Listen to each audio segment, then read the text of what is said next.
Bismillahirrahmanirrahim. Assalamualaikum warahmatullahi wabarakatuh. Innal hamdalillah nahmaduhu wa nasta'inuhu wa nastaghfiruh wa na'udzu billahi min shururi anfusina wa min sayyiati a'malina. May yahdihillahu fahuwal muhtadi wa may yudlil falan tajida lahu waliyyan mursyida. Asyhadu an la ilaha illallah wahdahu la syarika lah wa asyhadu anna Muhammadan abduhu wa rasuluhu alladzi la nabiyya wa la rasula ba'da.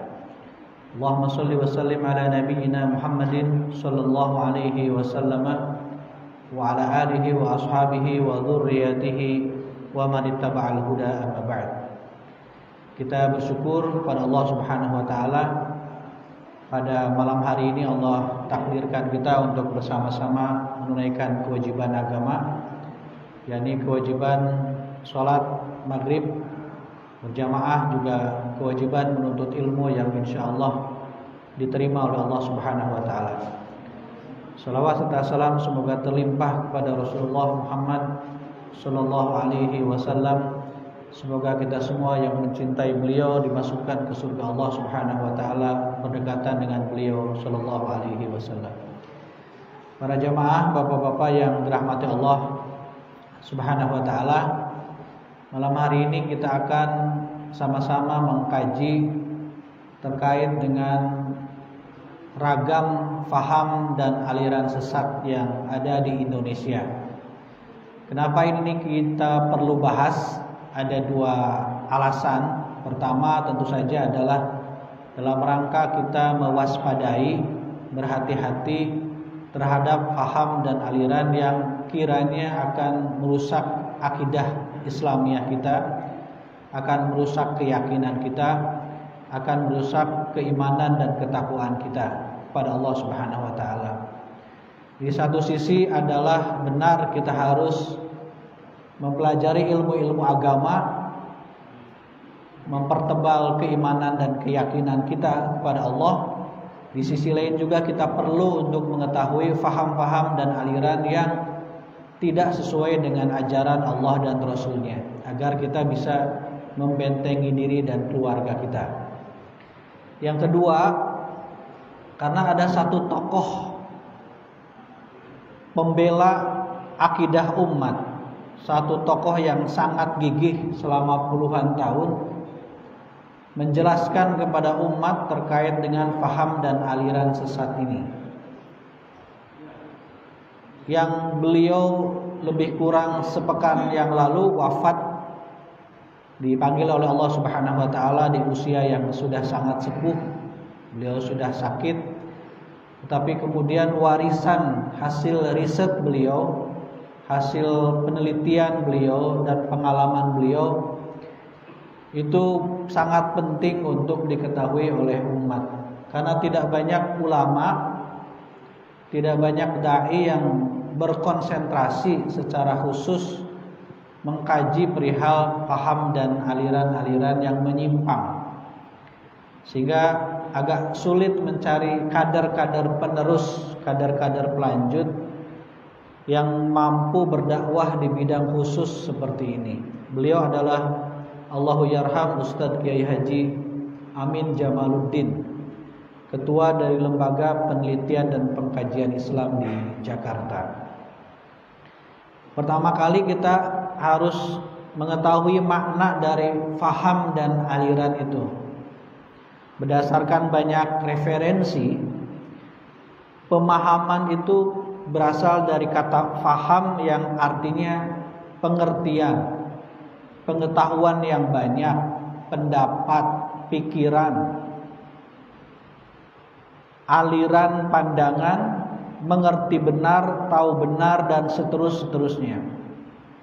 Sehingga dapat diartikan bahwa pemahaman adalah suatu proses cara memahami, cara mempelajari supaya paham dan berpengetahuan banyak. Ini mudah kita googling pengertian seperti ini.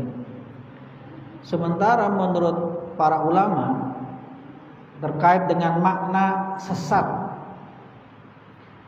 Sesat atau kesesatan itu bahasa Arabnya adalah dolal atau dolalah. Ia merupakan masdar dari dolla yadillu dolal. Wa dolalatan maknanya adalah tersembunyi. Goba wa khofa. Jadi sesat itu makna bahasanya tersembunyi. Atau juga zahaba, pergi atau lenyap. Juga bermakna doa, sia-sia. Halaka, rusak. Nasya, lupa. Al-hayrah, bingung. Dan khoto'a, keliru. Yang merujuk kepada satu makna terkait dengan dolal atau dolalah ini. Kemudian dolal juga berarti diddul huda war rasyad, lawan dari petunjuk dan bimbingan. Jadi setiap orang yang menyimpang dari jalan yang dimaksudkan dan menempuh selain jalan yang lurus, menurut istilah orang Arab, ia sesat. Karena ketersesatannya dari arah jalan yang seharusnya.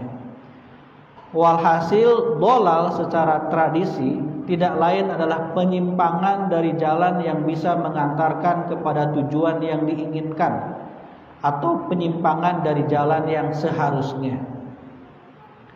Sementara makna sesat menurut syar'i, menurut agama, ialah jalan yang dimaksud tentu saja adalah jalan kebenaran, thoriqul haq, atau jalan yang lurus, thoriqul mustaqim. Yang tidak lain, jalan yang lurus itu adalah Islam itu sendiri. Kemudian Imam Ar-Raghib Al-Asfahani menyebutkan, ad-dhalal adalah penyimpangan dari jalan yang lurus, atau menyimpang dari kebenaran, atau menyimpang dari Islam. Itu yang dimaksud dengan dhalal atau kesesatan menurut syar'i, menurut agama. Majelis Ulama Indonesia Pusat sudah mengeluarkan 10 kriteria pemahaman dan aliran sesat yang bila ada orang atau sekelompok orang memiliki pemahaman salah satu dari 10 kriteria ini, maka dia atau kelompoknya adalah sesat gitu, atau tersesat.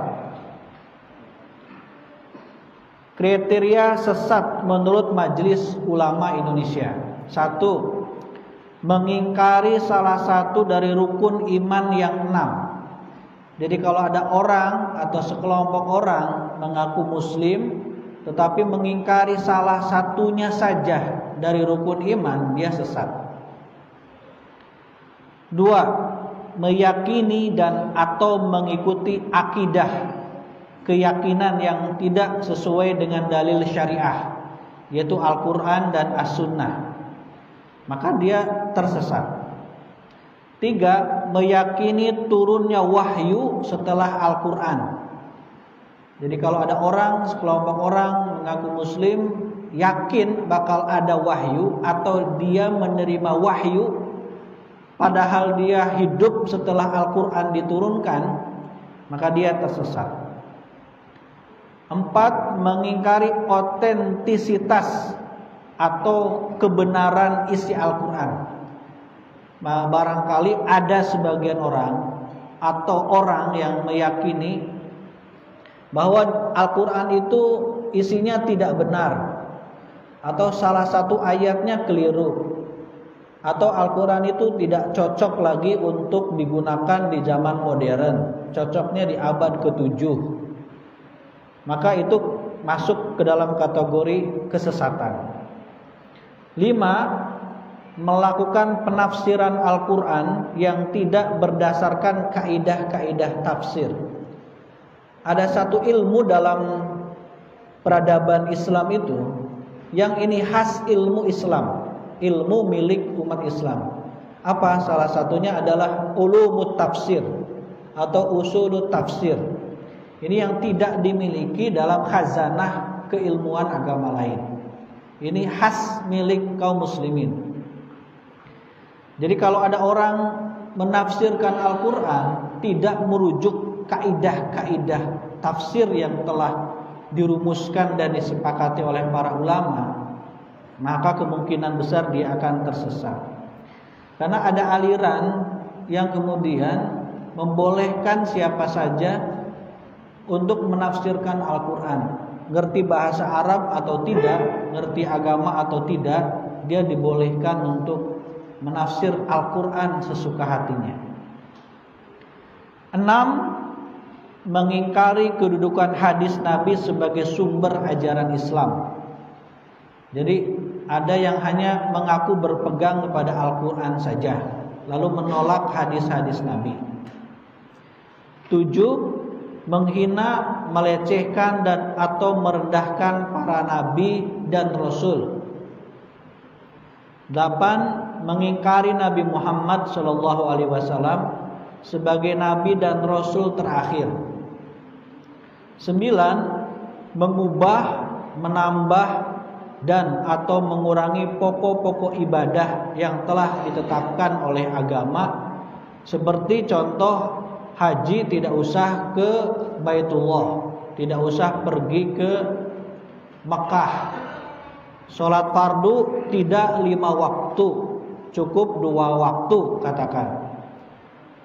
10. Mengkafirkan sesama muslim tanpa dalil syar'i yang benar, seperti mengkafirkan muslim lain hanya karena bukan kelompoknya. Nah, ini sesat. Mudah untuk mengkafirkan orang karena berbeda dengan kelompoknya, berbeda dengan pendapatnya tanpa dalil yang benar. Karena kata Rasulullah, kalau ada orang mengkafirkan saudara muslimnya sementara saudara muslimnya itu tidak kafir, dia muslim, maka tuduhan itu kembali kepada dirinya. Jadi dia yang kafir sebenarnya. Menurut Majelis Ulama Indonesia, ini tahun 2000 dilansir, ada 300 lebih aliran sesat yang tersebar di Indonesia. Di antaranya adalah Syiah, Jamaah Ahmadiyah, Lembaga Dakwah Islam Indonesia, Agama Salamullah Lia Eden, aliran Kutub Robani, kelompok Husnul Khuluq, Jemaat Kristiani Pondok Nabi dan Rasul Dunia, NI KW 9 Pontren Az-Zaitun Indramayu, Darul Islam, Wahidiyah, Al-Qiyadah Al-Islamiyah, Al-Quran Suci dan aliran Hidup di Balik Hidup. Ini diantaranya. Sementara tadi disebutkan ada 300 lebih aliran sesat itu. Almarhum Ustadz Kiai Haji Muhammad Amin Jamaluddin, dari hasil penelitian, karena beliau itu selain mencari rujukan-rujukan asli, kitab-kitab, rekaman-rekaman, tapi juga beliau menyelidiki kelompok yang dilaporkan mengajarkan pemahaman-pemahaman yang tidak benar. Beliau masuk langsung, ikut berinteraksi, pura-pura jadi anggotanya, pura-pura ikut berbaiat dan lain-lain sebagainya. Bisa berbulan-bulan bahkan bertahun-tahun. Lebih dari 20 tahun beliau lakukan itu. Nah, kemudian hasil-hasilnya itu beliau bukukan. Lalu beliau laporkan ke pengadilan, ke kejaksaan, menjadi saksi ahli dari berbagai kelompok untuk diajukan di Mahkamah Agung maupun di Mahkamah Konstitusi. Beliau sempat berada di Komisi Pengkajian dan Penelitian MUI Pusat selama beberapa periode. Nah, ini banyak sekali yang beliau cantumkan di buku ini. Ini buku judulnya Capita Selecta, Aliran Sesat di Indonesia. Yang pertama, sekedar kita tahu saja, Ini isinya bisa kita diskusikan, bisa kita perdebatkan. Namun ini adalah hasil kajian dan penelitian. Pertama, beliau menulis tentang inkar sunnah. Ada aliran, ada pemahaman namanya inkarus sunnah. Ini jelas dari bahasa Arab, dari ankara yunkiru inkaron, yakni pengingkaran. Jadi ketika kita menyebut dalam bahasa Indonesia mengingkari, nah sebenarnya sedang menyebut bahasa Arab. Siapa yang pertama kali memunculkan faham aliran inkarus sunnah ini? Itu dihasilkan oleh seorang orientalis. Orientalis ini bukan Islam, tapi mempelajari keislaman. Dalam rangka apa? Mencari kelemahan-kelemahan Islam. Karena kemunculan orientalis itu dalam rangka membantu penjajahan dunia timur atau dunia Islam. Sehingga tugasnya adalah mempelajari Islam, tapi bukan untuk bisa dapat hidayah atau untuk mengetahui Islam secara proporsional. Tujuannya mencari kira-kira apa yang bisa celahnya untuk memburukkan Islam. Nah, itu yang hasilnya kemudian mewujud dalam Islamofobia. Ketakutan, kebencian, kemarahan kepada Islam. Itu namanya Profesor Dr. Ignaz Goldziher. Lahir tahun 1850, wafat 1921. Dia lahir di Hongaria, keturunan asli Yahudi dari garis ibu dan bapaknya. Jadi inkarus sunnah ini lahir dari sosok manusia berdarah Yahudi tulen, Yahudi asli. Yahudi darah murni di dunia itu jumlahnya hanya lebih kurang 15 juta orang. Kalau kita pernah nonton film Harry Potter, nah itu kan ada yang darah murni, ada darah campuran gitu. Ini kalau Yahudinya nikah dengan bukan orang Yahudi, dia disebut Yahudi darah campuran. Tingkatnya di level lebih rendah daripada Yahudi darah murni yang nikah dengan sesama Yahudi murni gitu. Jadi dia pura-pura masuk Islam, bahkan kemudian belajar di Universitas Al-Azhar. Lalu kemudian beliau mengkaji Islam langsung ke Mekah, ke para syekh di Mekah, menamatkan hafalan Al-Qur'annya di hadapan gurunya di sana. Lalu kemudian dia banyak menulis. Nah, salah satu hasil kajiannya adalah bagaimana cara membuat umat Islam bodoh dan membuat umat Islam mundur, tidak kenal dengan agamanya. Umat Islam harus dipisahkan dari hadis-hadis Nabi. Gak usah mencontoh Nabi Muhammad SAW. Dengan alasan apa?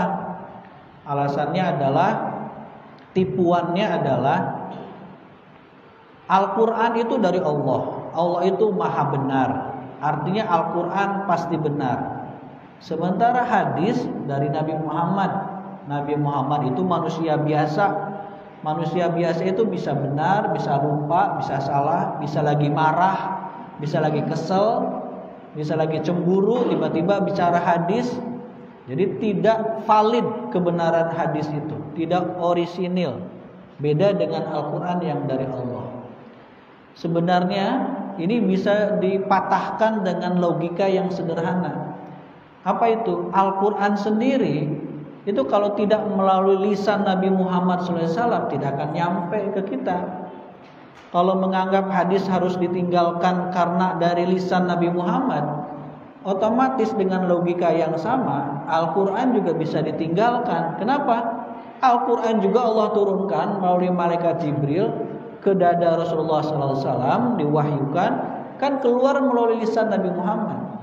Bisa jadi Nabi Muhammad dengan logika yang sama itu, ketika menyampaikan ayat Al-Quran ini, lagi marah, lagi lupa, lagi kesel, lagi benci, barangkali begitu, lagi cemburu dan lain-lain sebagainya. Dari sini saja sudah selesai logika yang tidak benar kalangan inkarus sunnah ini. Apalagi dalam Al-Quran, mohon nanti dicari ayatnya. Itu kan Allah Subhanahu wa taala berfirman, "Qul in kuntum tuhibbunallah fattabi'uni yuhibbukumullah wa yaghfir lakum dzunubakum." Katakan olehmu Muhammad, kalau kalian cinta kepadaku, kalau kalian cinta kepada Allah, ikuti aku, kata Nabi Muhammad. Ini diperintahkan oleh Allah. Katakan olehmu Muhammad, kalau kalian cinta kepada Allah, ikuti aku. Jadi satu-satunya syarat kita bisa mencintai Allah itu, dalam hal ini mencintai dengan dan mengamalkan Al-Quran, ya mengikuti Nabi Muhammad. Al-Quran sendiri yang berbicara. Jadi terbantahkan pula dalil dari kalangan inkarus sunnah ini.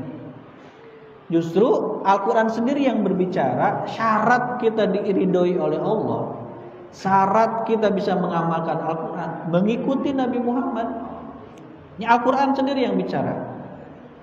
Ketika para sahabat bertanya kepada Ibunda Aisyah, bagaimana akhlak Rasulullah? Beliau menjawab, khuluquhul Quran, akhlaknya itu Al-Quran.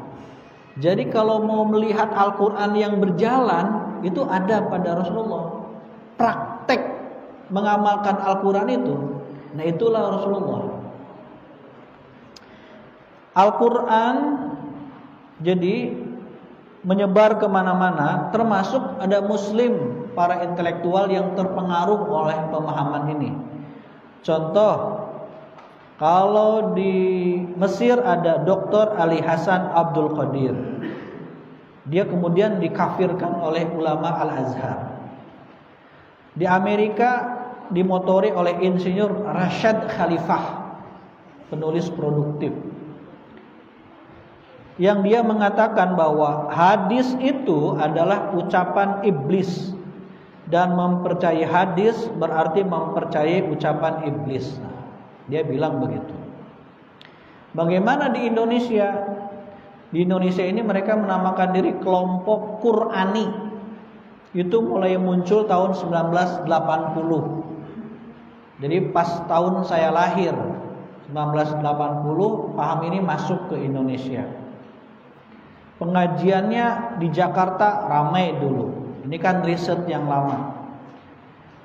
Jadi ngaji biasa, karena ngaji Quran terus lama-lama kemudian ketika mau sholat itu tidak pakai azan, tidak pakai iqomah. Tidak ada azan, tidak ada qomat. Kenapa? Nggak ada di Quran. Di Quran itu kalau mau sholat tidak ada azan, tidak ada qomat. Tapi mereka tetap wudu. Kenapa? Ada di Quran wudu itu. Tapi mereka nggak azan, nggak qomat. Kenapa? Tidak ada satupun ayat yang memerintahkan azan dan qomat ketika mau sholat. Itu diambil pemahamannya di situ. Kemudian hanya melaksanakan sholat 2 rakaat saja pada setiap sholat wajib 5 waktu. Karena yang ada di Quran itu rakaatain, 2 rakaat. Bahkan kemudian menjadi 2 waktu saja, tidak di 5 waktu. Kemudian tidak berpuasa di bulan Ramadan. Apa dalil mereka? Faman syahida minkum syahra falyasum. Barang siapa di antara kamu hadir di negeri tempat tinggalnya di bulan itu, menyaksikan hilalnya, maka hendaklah ia berpuasa di bulan itu. Jadi mereka memahami dengan ayat ini, yang hanya diwajibkan puasa itu yang melihat hilal. Yang tidak melihat nggak wajib puasa. Ya sudah kalau gitu mah, kalau kita malas puasa, ngumpet aja di kamar, nggak usah pakai lihat hilal gitu. Ya menafsirkan dengan penafsiran hawa nafsunya sendiri. Apa pokok-pokok kesesatan ajaran kelompok Qur'ani ini, inkarus sunnah ini? 1, tidak mempercayai semua hadis Rasulullah tanpa kecuali, satu pun tidak dipercayai. Bayangkan ada hadis tentang rukun iman, ada hadis tentang rukun Islam. Itu berarti nggak dipercayai hadis itu. Termasuk ada, berarti pemahaman ini masih terus bergulir karena di sosial media ada ramai seorang dokter kan yang menyatakan wanita haid boleh sholat. Kenapa? Karena di Al-Quran tidak ada keterangan wanita haid tidak boleh sholat. Nggak ada, adanya di hadis. Karena di Al-Quran tidak ada larangan itu, berarti wanita haid boleh sholat. Nah begitu. 2, dasar hukum di dalam Islam hanya Al-Quran saja. 3, syahadat mereka itu berbunyi hanya isyhadu bi anna muslimun. Bukan asyhadu alla ilaha illallah wa asyhadu anna Muhammadar Rasulullah. Tapi isyhadu bi anna muslimun. Ini memang ada di Al-Quran. Surah Ali Imran ayat 64. Kalimat asyhadu alla ilaha illallah wa asyhadu anna Muhammadar Rasulullah itu tidak ada dalam Al-Quran. Jadi itu syahadat yang tidak benar. Jadi kalau katakan ada non-muslim masuk Islam, syahadatnya harus ini bagi mereka, isyhadu bi anna muslimun. Bukan asyhadu alla ilaha illallah wa asyhadu anna Muhammadar Rasulullah. 4, tata cara sholat mereka bermacam-macam. Ada yang sholat hanya 2 rakaat untuk setiap waktunya, dan ada juga yang sholat hanya dengan eling saja. Jadi cukup ingat waktu sholat datang, oh saya ingat, selesai itu sholat. Jadi entah via online atau gimana, mumpung lagi pandemi kan.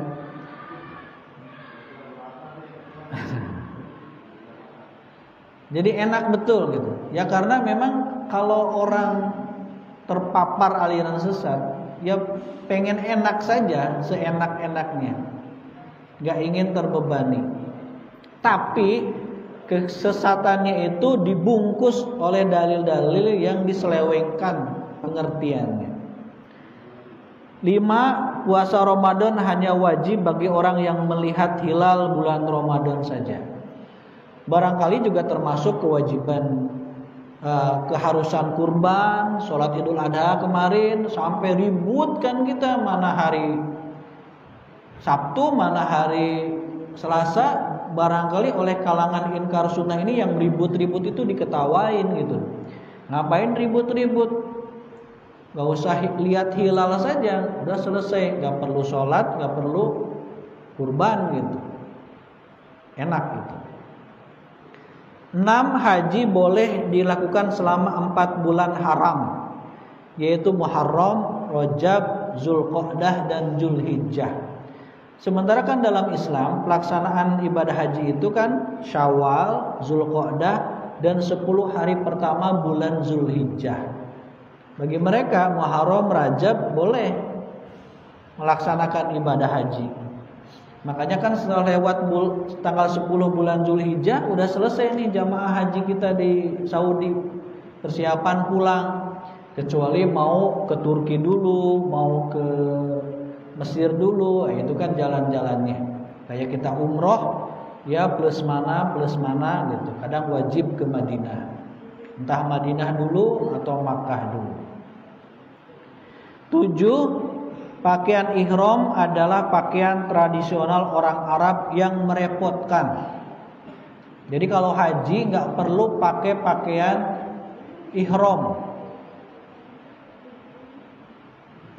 Berarti pakai pakaian biasa barangkali. Sudah tentu kalau pakai pakaian biasa akan diusir oleh askar gitu, oleh tentara yang ada di Masjidil Haram itu. Justru pakaian ihram itu Karena syariat Islam itu tidak mungkin merepotkan, tidak mungkin memberatkan.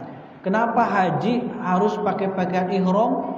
Itu banyak sekali hikmahnya itu. Salah satunya adalah kalau kita kebelet itu nggak repot. Kembali ke pondok, ke hotel, kembali ke ini, pakai pakaian ihram itu nggak ribet. Nggak harus buka celana dulu, ikat pinggang dulu, lain-lain sebagainya. Apalagi dulu di masa belum modern seperti sekarang. Dulu kan di zaman Rasulullah orang punya kamar mandi sendiri di rumahnya itu sangat jarang. Hanya konglomerat saja. Makanya mereka itu orang-orang biasanya kalau buang hajat pergi ke tengah gurun lalu menancapkan tongkat saja sebagai tanda sedang ada orang buang hajat di situ. Begitu. Rasulullah juga pernah begitu. Beliau ingin buang hajat, ajak sahabatnya untuk menyiapkan media bersucinya, istinjanya. Lalu beliau pancangkan tongkat, beliau buang hajat. Diberikan oleh sahabatnya 3 batu. Yang beliau pakai 2 karena satunya ternyata kotoran kambing yang sudah mengeras jadi kayak batu gitu. Tapi kan beliau tahu ini kotoran kan nggak boleh dipakai bersuci. Jadi dulu orang berhaji ketika mau buang hajat pakai pakaian ihram nggak sulit ya. Lari ke tengah padang pasir, tinggal angkat jongkok aja. Coba kalau yang kebelet pakai celana segala rupa, gimana ribetnya? Apalagi yang pakai jeans, susah ngeluarinnya. Dan banyak hikmah yang lain. 8. Rasul akan tetap diutus sampai hari kiamat. Ini salah satu ajaran Inkarus Sunnah. 9. Nabi Muhammad tidak berhak untuk menjelaskan isi Al-Quran. Hebat betul nih orang-orang itu. Nabi Muhammad gak berhak, mereka berhak menjelaskan isi Al-Quran. Namanya sesat, gimana lagi? 10. Orang yang meninggal dunia tidak perlu disolati karena tidak ada perintahnya di dalam Al-Quran. Memang tidak ada. Bapak-bapak sampai keringat dingin keluar baca Quran nyari satu-satu ayat yang berbicara solatkanlah orang yang meninggal dunia. Nggak ada. Kalau sunnah, kalau hadis diingkari, hilang sebagian agama. Karena fungsi dari hadis dan sunnah itu adalah selain menjelaskan apa yang di dalam Al-Quran, juga syariat tersendiri. Kan hadis juga hakikatnya wahyu Allah. Kata Allah dalam Al-Quran, wa ma yantiku anil hawa in huwa illa wahyu yuha. Tidaklah apa yang diucapkan Nabi itu adalah hawa nafsu, kecuali itu adalah wahyu yang diwahyukan kepada beliau. Jadi hadis juga hakikatnya itu wahyu. Karena kan Nabi kan dimaksum oleh Allah, dijaga dari kesalahan. Tidak mungkin Nabi salah dalam urusan agama itu. Kalau urusan dunia masih mungkin Nabi salah. Contoh kasus apa? Yang tentang nanam kurma itu. Ada sahabat sedang menyetek atau mencangkok kurma. Nabi lewat, kata Rasulullah, apa-apaan ini? Ini biar hasilnya bagus ya Rasulullah. Kata Rasulullah, gak diapa-apain pun insya Allah bagus. Sesuai ilmu Rasulullah. Karena Rasulullah yang ngucapin itu diturut sama sahabat. Hasilnya jelek. Apa kata Nabi kemudian? In kana min umuri dunyakum fa antum a'lamu bih. Urusan dunia bisa jadi kalian lebih paham. Wa in kana min umuri dinikum fa ilayya. Tapi kalau itu urusan agama harus kembali kepadaku. Jadi kalau urusan dunia bisa jadi kalian lebih tahu. Silahkan seinovatif mungkin, sekreatif mungkin dalam berbagai urusan dunia, mau politik, mau dagang, mau lain sebagainya, asal jangan melanggar batasan-batasan agama. Itu kaidah. Ini yang pertama, Inkarus Sunnah. Ini telah diputus sesat oleh Majelis Ulama Indonesia dan terlarang oleh keputusan Jaksa Agung Republik Indonesia. Yang kedua, beliau cantumkan tentang ajaran Teguh Esa. Dulu ada, zaman bapak-bapak barangkali masih pernah mendengar tentang ajaran Teguh Esa ini. Mungkin sekarang sudah nggak ada, tapi kan namanya ide, namanya paham itu hidup terus. Mungkin mewujud sekarang ke dalam nama lain atau kelompok yang lain. Tapi inti ajarannya itu adalah Teguh Esa ini wartawan. Pernah bapak-bapak tahu ada cerita bersambung lalu kemudian jadi film, judulnya Ali Topan Anak Jalanan. Ali Topan wartawan jalanan. Ini yang nulis Teguh Esa inilah, wartawan ini. Juga pernah nulis judul novel Dewi Beser Playgirl Salah Gaul, Dewi Beser Superstar, Penembak Bintang, Izinkan Kami Bercinta, Anak Gedongan, dari Januari sampai Desember. Saya kira ini tontonan usia-usia 50 ke atas dulu ya, waktu remaja. Nah, saya agak kurang kenal ini. Barangkali yang lahiran 70-an. Nah, lahiran saya 80-an, kesini dengar-dengar aja, pernah ada filmnya barangkali. Kemudian apa keyakinannya? Dia pernah bergabung dengan aliran Inkarus Sunnah sebelumnya. Lalu kemudian dia mengaku menjadi nabi, menjadi utusan Allah Subhanahu wa taala. Ajaran yang menyimpang diantaranya itu mendustakan hadis Rasulullah SAW, mengubah jumlah rakaat salat dari 17 rakaat jadi 19 rakaat. Ini malah jadi banyak ya. Kemudian praktek sholatnya cukup dengan membaca kalimat syahadat dengan lafaz tidak ada sesembahan selain Allah. Tata cara sholatnya pun berbeda.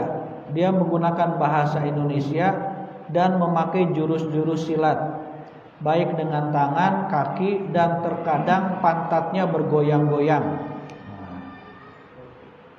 Jadi joget ini, udah silat, habis itu joget.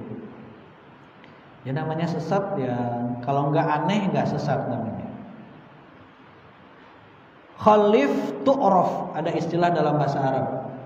Kalau mau terkenal harus kontroversial. Makanya kalau orang Arab mengatakan, kalau kamu mau terkenal secara instan, kencingi sumur Zam-Zam, udah pasti terkenal itu. Pasti terkenal, sekalipun langsung dipancung barangkali oleh pemerintah Saudi gitu. Khalif tu'raf, kalau mau terkenal ya berbedalah dengan yang lain.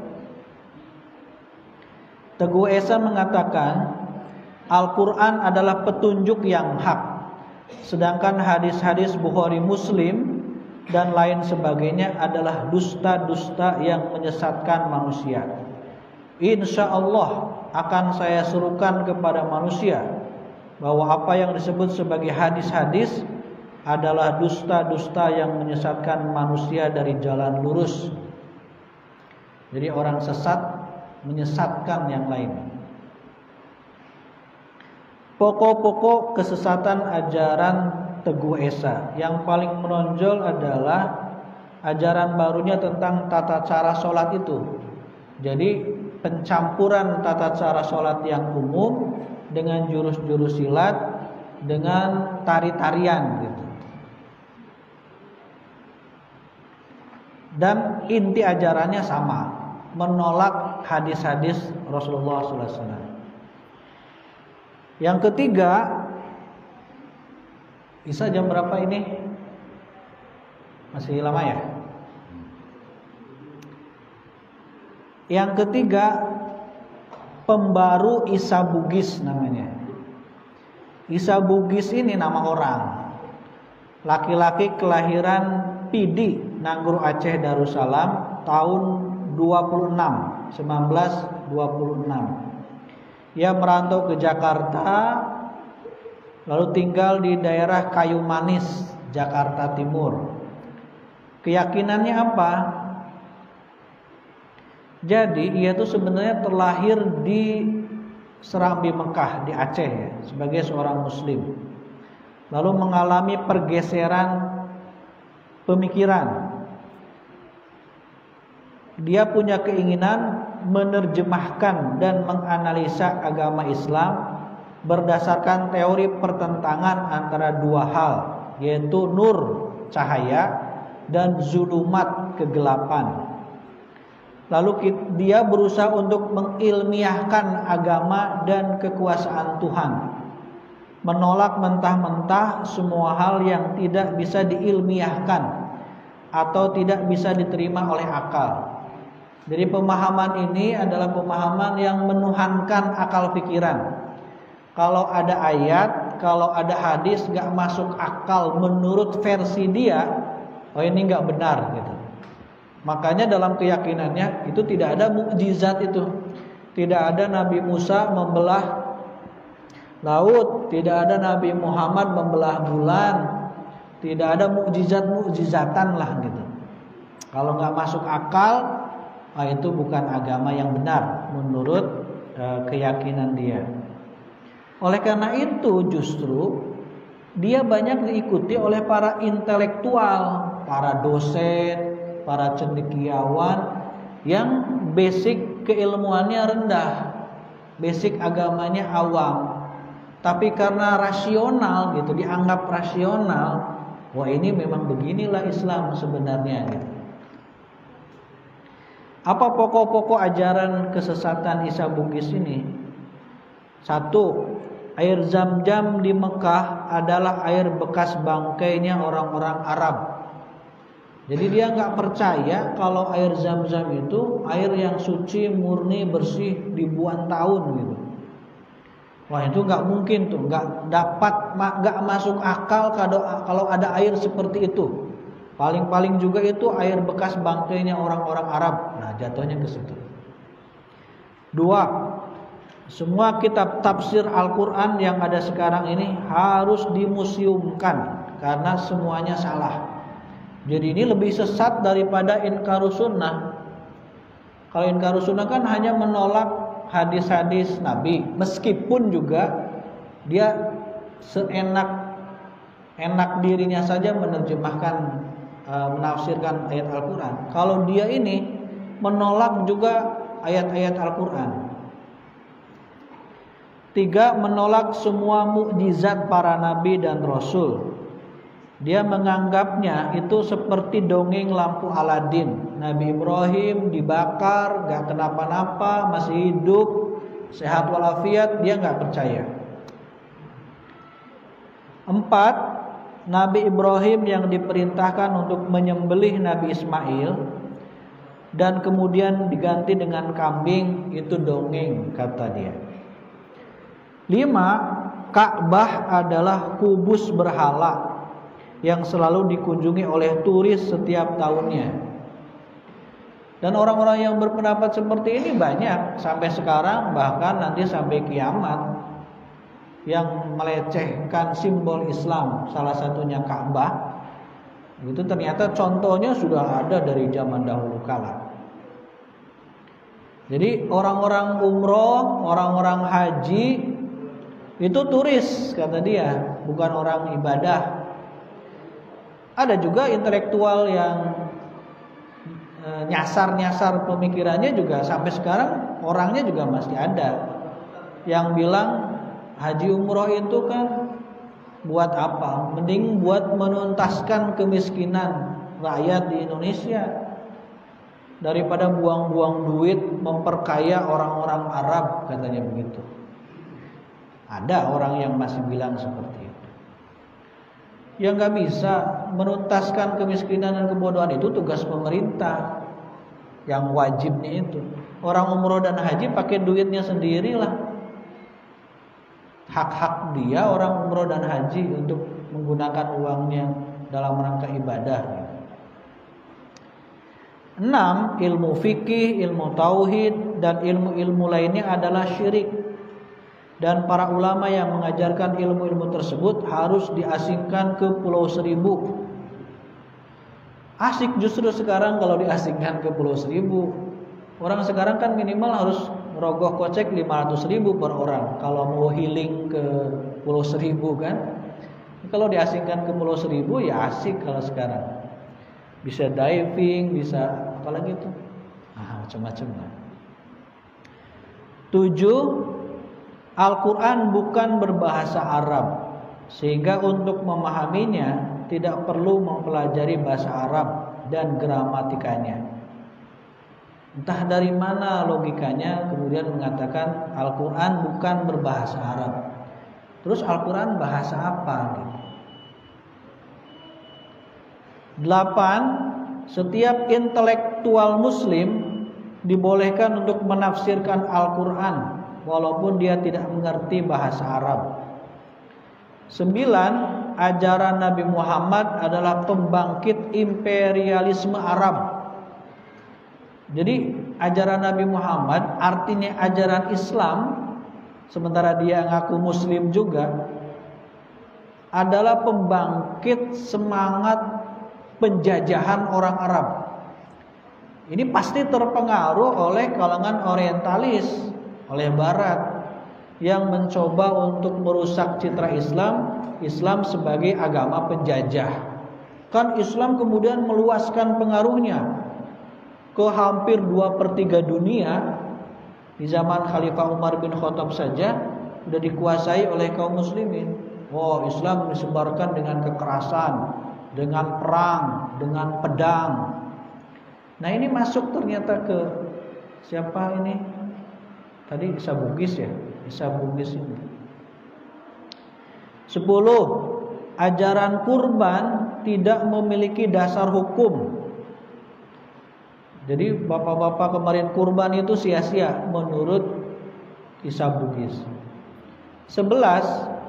Para mubalik yang menyebarkan agama Islam keluar tanah Arab adalah para pemabuk, zulumat, berada dalam kegelapan yang haus darah dan kekayaan. Jelas sekali dia sudah terpengaruh doktrin orientalis. Karena orientalis itu para penyebar dakwah Islam itu ya menyebarkan agamanya dengan darah, dengan kekerasan, untuk merampok dan lain-lain sebagainya. 12. Indonesia merupakan salah satu di antara sekian banyak korban kebiadaban Arabisme.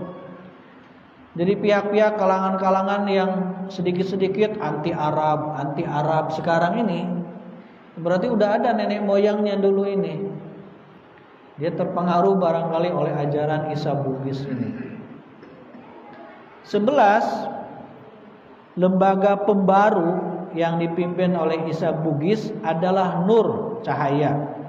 Sedangkan orang atau golongan yang berada di luar lembaga pembaru Isa Bugis itu zulumat, sesat, serta kafir. 14. Sekarang ini masih periode Mekah. Nah yang punya konsep periode-periodoan ini diantaranya adalah NI KW 9-nya Panji Gumilang Az-Zaitun Indramayu. Saya pernah 2 kali ke sana, tapi tidak ikut-ikutan gitu. Jadi oleh karena itu sholat, puasa dan ibadah lainnya belum wajib. Jadi nggak perlu sholat, nggak perlu puasa. Begitu juga minuman yang memabukkan seperti arak dan yang sejenisnya halal. Karena memang di Makkah saat itu belum diharamkan. Minuman keras itu diharamkan ketika sudah di Madinah. Di samping itu Isa Bugis juga menerjemahkan ayat Al-Quran sesuai dengan kehendak dan kepentingannya sendiri. Contoh kalimat ayat Allahu Ahad, dia artikan Allah adalah pemersatu kehidupan. Allahus Somad, semuanya yakni zulumat dan nur tergantung kepada kepastian Allah. Lam yalid wa lam yulad, zulumat itu bukan pemersatu melainkan pemecah belah. Walam yakul lahu kufuwan ahad, oleh karena itu zulumat tidak mampu mempersatukan kehidupan. Ada kalimat ayat ya bunayya la tusyrik billah. Terjemahannya kan wahai anakku jangan sekutukan Allah. Tapi dia terjemahkan wahai anakku janganlah engkau membagi kekaguman hatimu terhadap ajaran Allah ini. Ada ayat idza zulzilatil ardu zilzalaha. Dia artikan apabila traktor datang dan meratakan tanah. Karena dia enggak percaya akan datangnya hari kiamat. Sehingga ketika disebut goncangan-goncangan, bumi tergoncang, zulzil al-zalzalah kan artinya goncangan. Karena ingin dia rasionalkan, maka dia terjemahkan maksudnya kalau traktor datang itu untuk meratakan tanah. Alam taro kaifa fa'ala rabbuka bi ashabil fil. Fil ini artinya kan gajah. Menurut dia tidak masuk akal. Karena tidak mungkin gajah bisa hidup di jazirah Arab yang tandus. Dia artikan yang lain. La uqsimu biyaumil qiyamah. Yaumul qiyamah dia artikan hari majunya pembangunan atau zaman pembangunan. Karena kiamah kata dia dari asal kata qoma yaqumu, kiaman kiamatan. Artinya kan qoma kan berdiri. Artinya yaumul qiyamah bukan hari akhir zaman, hari pembangunan. Berarti hari pembangunan sudah lewat karena itu zaman Orde Baru kan. Ada bapak pembangunannya, Bapak Soeharto. Yaitu banyaknya gedung-gedung pencakar langit yang dibangun. Nah itu yaumul qiyamah. Nah yang terakhir, menurut hasil penelitian proyek pengawasan kegiatan keagamaan dan aliran paham-paham Departemen Agama, disebutkan ada sinyalemen bahwa gerakan lembaga pembaharu yang dipimpin oleh Isa Bugis ini hubungannya dengan gerakan komunis internasional. Nah, menurut Kementerian Agama, dulu disebutnya Departemen Agama Republik Indonesia. Masih banyak lagi yang Ustadz Amin Jamaluddin cantumkan. Ya barangkali nanti kita bisa selesaikan buku ini agar kita juga bisa mengetahui lebih jauh gitu, dan kita bisa mewaspadai paham-paham dan aliran-aliran yang sekiranya akan merusak keyakinan kita yang benar kepada ajaran Allah Subhanahu wa taala, al-Islam ini. Saya kira itulah pertemuan kita pada malam hari ini. Semoga Allah Subhanahu wa taala memberikan kekuatan kepada kita semua untuk dapat mengenal ilmu yang benar, sehingga kita dapat memilih dan memilah ajaran-ajaran yang sampai kepada kita, dan kita dikuatkan keistiqomahan untuk mengikuti jalan yang benar, yakni al-Islam sesuai yang diteladankan oleh Rasulullah Muhammad sallallahu alaihi wasallam. Hadanallahu wa iyyakum ajma'in. Aqulu qouli hadza wa astaghfirullah li wa lakum. Subhanakallahumma wa bihamdika asyhadu an la ilaha illa anta astaghfiruka wa atubu ilaik. Assalamualaikum warahmatullahi wabarakatuh.